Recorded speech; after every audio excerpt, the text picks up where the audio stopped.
Dan pemirsa, untuk membahas lebih lanjut peran media sosial dalam pemilihan presiden di Filipina, sudah bergabung bersama kita Mas Dudi Rudianto, founder Evelo Big Data Analytic. Iya, selamat pagi Mas Dudi. Bagaimana kabarnya pagi ini?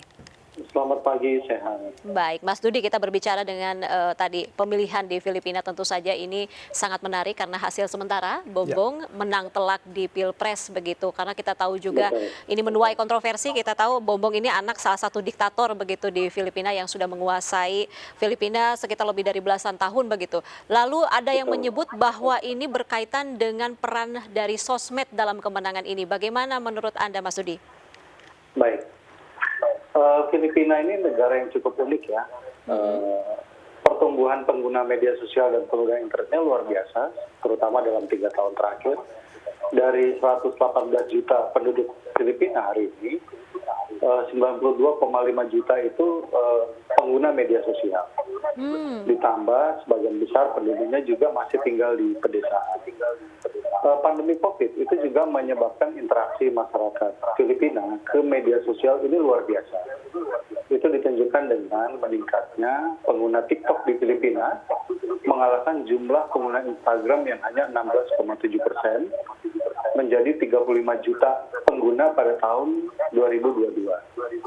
Nah, di sana juga pengguna Facebook masih yang terbesar, ada 83,85 juta masyarakat Filipina ini menggunakan Facebook. Artinya 75% dari populasi masyarakat Filipina itu adalah pengguna Facebook aktif.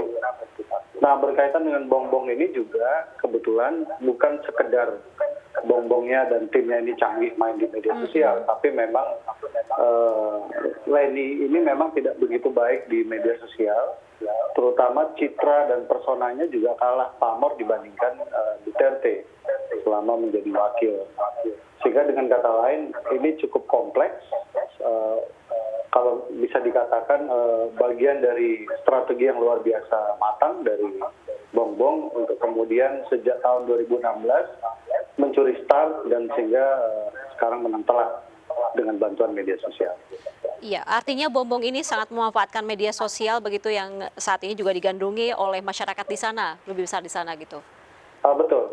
Sejak 2016, tim Bongbong ini sudah bekerja keras mengkampanyekan Bongbong di media sosial. Dan itu dikonfirmasi oleh YouTube misalkan sejak 2021 hingga 2022, YouTube ini melakukan penghapusan 40.000 konten video yang disinyalir berisikan disinformasi yang menguntungkan Bongbong dan merusak semua kandidat atau lawan politik dari Bongbong. Nah, tergelitik dengan fakta tersebut, kemudian Evelo melakukan tracking dan menemukan ada sekitar 40.000 konten di TikTok yang diproduksi sejak 2018, 2019 yang memang menguntungkan Bongbong. Sementara Leni Roberto sendiri itu memproduksi video hingga kampanye pemilihan kemarin hanya sebesar 1.928. Bayangkan perbandingan jumlah konten, Bongbong 43.000, sementara Leni itu 1.928 video. Gap yang jauh inilah yang kemudian membuatkan Bongbong itu memiliki tingkat popularitas yang jauh lebih besar dibandingkan lawannya. Ya, Mas Dudi, kalau kita lihat bahwa sebenarnya Bongbong ini kan punya sejarah keluarga bapaknya ya, yang adalah diktator juga begitu. Apakah masyarakat di sana sudah langsung lupa begitu aja? Walaupun begitu banyak video-video yang diproduksi seakan-akan menunjukkan bahwa keluarga Marcos ini baik dan kemudian sangat mendukung pertumbuhan perekonomian pada saat itu. Apakah serta-merta langsung dilupakan oleh kalangan atau masyarakat di Filipina? Jawabannya iya dan tidak. Serta-merta ini terjadi sejak 2017 dan itu berlaku umum di seluruh negara. Jadi hampir di seluruh negara jejak digital tahun 2017 ke bawah ini tidak sebesar produksi jejak digital tahun 2017 ke atas. Sebagai contoh ya, di Indonesia sendiri berapa banyak orang yang mengakses video YouTube misalkan tentang B.J. Habibie? Tidak banyak. Apa yang masyarakat ingat tentang apa yang dilakukan oleh SBY selama 10 tahun pemerintahannya? Tidak banyak.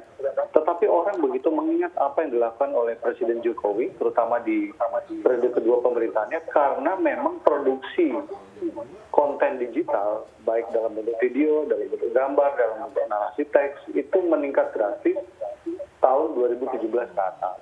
Nah, hal yang sama berlaku juga di Filipina, di mana jejak digital sejak 2017 ini meningkat drastis, sehingga tidak banyak juga masyarakat Filipina itu yang mengingat apa yang terjadi di era Marcos.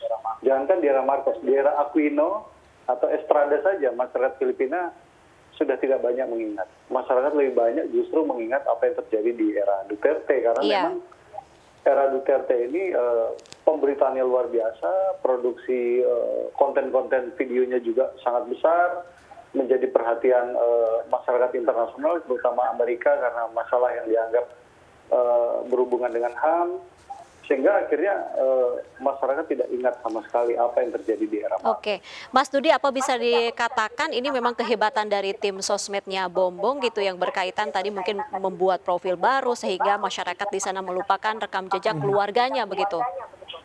Ya, saya kira memang timnya Bombong ini memanfaatkan metode yang menurut penelitian Evero disebut psychometric. Mereka melakukan penelitian tentang segmen-segmen yang sangat mikro-targeting sekali, sehingga Bongbong itu bisa menampilkan begitu banyak persona untuk menjawab kebutuhan masyarakat dengan tingkat kebutuhan yang berbeda-beda. Sementara politisi lainnya di Filipina, sebagian besar ini masih sangat kaku, masih sangat konvensional, memanfaatkan media sosial, sehingga memang secara pamor kalah. Bayangkan, Bongbong sejak 2016 itu memproduksi 43.000 konten yang tersebar di TikTok. Jadi dari TikTok inilah kemudian video-video ini tersebar melalui grup WA, grup Facebook, kemudian masuk ke Twitter, masuk ke Instagram. Dan mungkin Mas Dudi ditonton pernah oleh masyarakat melihat di kampung-kampung. salah satu konten dari kampanyenya itu, mungkin bisa beri contoh seperti apa ya kontennya itu? Benarkah di sana ada disinformasi yang sengaja dilakukan oleh tim Bombong sendiri? Betul.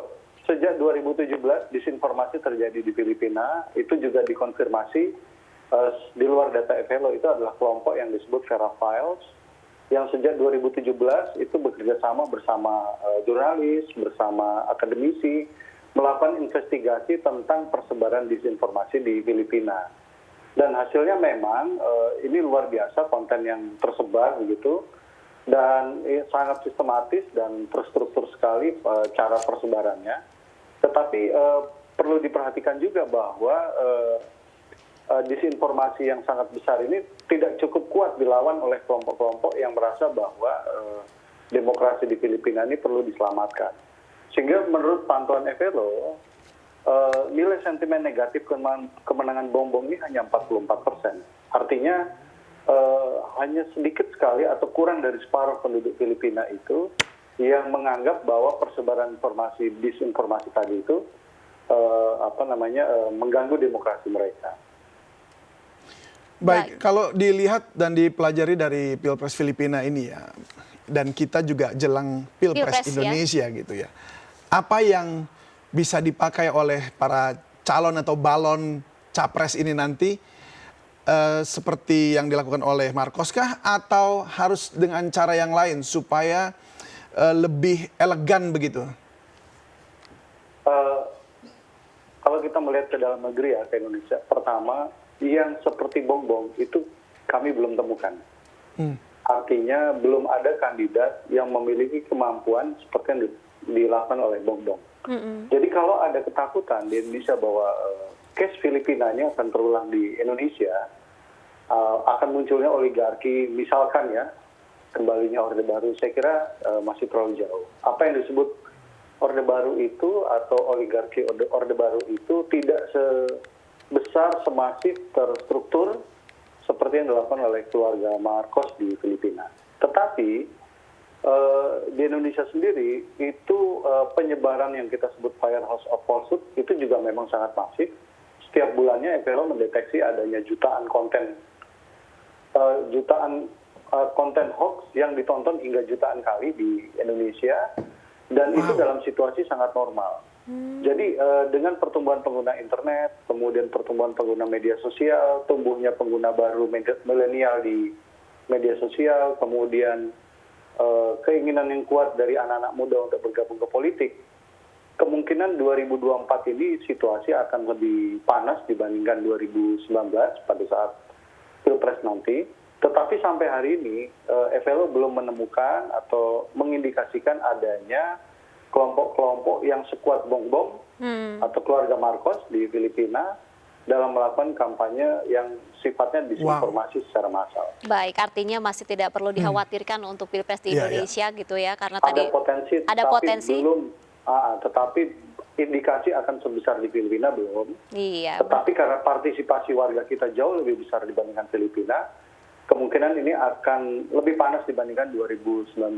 Baik. Karena Sudah bisa terasa panasnya di sini ya. Udah mulai gerah di sini ya. Tapi seru ya, kita nanti mungkin akan bahas lagi, tapi khusus Pilpres Indonesia bisa mungkin ya. Tapi lain kali Mas Dudi, sayang sekali karena keterbatasan waktu kita harus akhiri dialog untuk kali ini. Terima kasih sekali lagi telah bergabung bersama kami di MNC News Morning. Salam sehat selalu Mas Dudi.